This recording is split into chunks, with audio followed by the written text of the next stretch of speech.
On this 4th of July weekend, a community of World War II vets is taking pride in their bravery and service to protect America's freedom. They are Filipino Americans who played a critical role in the fight against the Japanese during World War II. More than 200,000 were called into action to protect the United States. Promises of benefits and citizenship only partly fulfilled since then. Now, there's a bill going through the House to get the vets what supporters say is due to these veterans.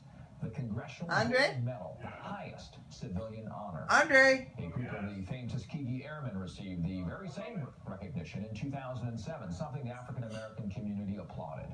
A prominent Filipino American is leading this latest campaign for gold medals.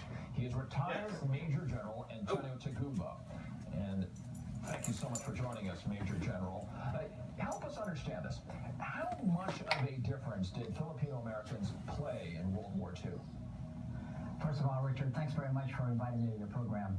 It was a great contribution. The Filipino veterans of World War II, their story of over 200,000 that fought during in the Philippines to defend the United States is deeply rooted, as you know, in the U.S. history.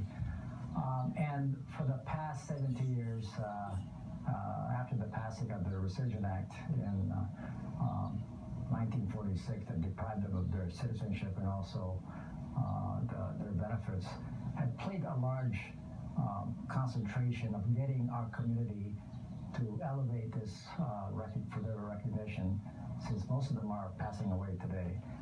So a group of us, as you mentioned, took action to seek the help of Senators Hirono and Heller, and Congress and Representatives Gabbard and Heller. I'm sorry, Heck.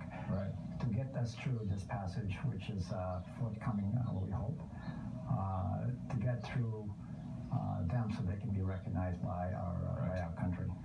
Major General, tell me about how many there are that are still alive, and when you talk to them, what this would mean to them.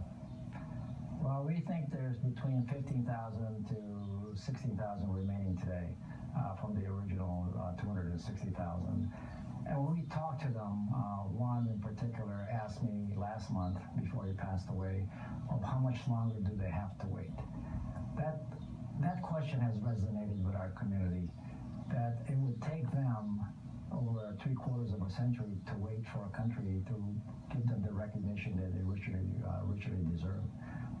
And we don't know of any other veteran organizations or veterans like them that would have the patience and the perseverance to remain loyal to our country and wait for recognition.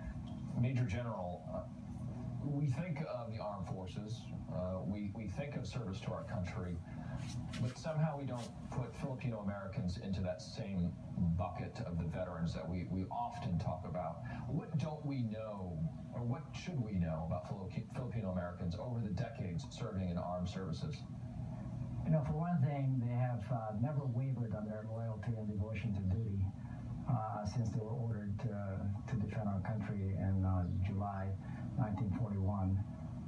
They have always shown honor and devotion to what they did during the war and today.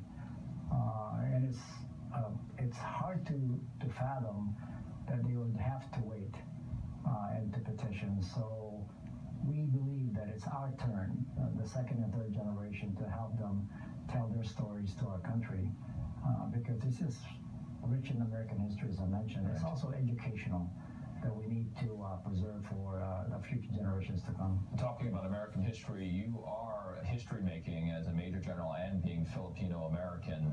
Why is this personal to you?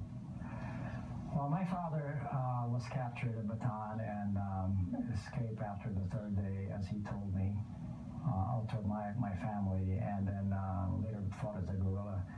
And he never mentioned any of this until 2011, 4 months before he died. And after seeing and supporting our Filipino veterans of World War II, since I was on active duty, I think it's time for our country and for our community to be able to recognize that they did contribute to our country's defense, to our country's ability to progress, and for our nation to be recognized for what they did for our country. Again, you're hoping that after the July 4th holiday, will move forward in Congress. Retired Major General Tony Taguba. Thank you so much, Major General. Thanks very much. Thanks very much, Richard. And next, the company that